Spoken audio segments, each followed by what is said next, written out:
வேளாங்கண்ணியில் காதல் திருமணம் செய்து கொண்ட இளைஞர் ஒருவரை அடித்து கொலை செய்த நண்பர்களை போலீசார் தேடி வருகின்றனர். கர்நாடகா மாநிலம் பெங்களூர் சேர்ந்தவர் ஜனார்த்தனன். இவர் எலன் மேரி என்ற பெண்ணை கடந்த மாதம் வேளாங்கண்ணிக்கு அழைத்து வந்து மாதா கோவிலில் வைத்து காதல் திருமணம் செய்து கொண்டார்.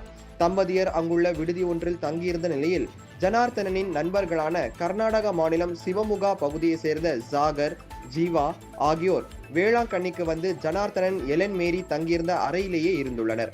இந்நிலையில் நேற்று எலன் மேரியை தவிர மற்ற மூவரும் வெளியே சென்றுள்ளனர். சற்று நேரம் கழித்து அறைக்கு திரும்பிய சாகர், ஜீவா ஆகிய இருவரும் ஜனார்த்தனனை ரயில் நிலையம் அருகே கொலை செய்து போட்டு விட்டதாக எலன் மேரியிடம் தெரிவித்துள்ளனர். இது குறித்து தகவல் அறிந்த வேளாங்கண்ணி போலீசார் சம்பவ இடத்திற்கு விரைந்து சென்று ஜனார்த்தனனின் சடலத்தை மீட்டு உடற்கூறு ஆய்விற்காக நாகை அரசு மருத்துவக் கல்லூரி மருத்துவமனைக்கு அனுப்பி வைத்தனர். மேலும் இது குறித்து போலீசார் வழக்கு பதிவு செய்து கொலையாளிகள் இருவரையும் தேடி வருகின்றனர்.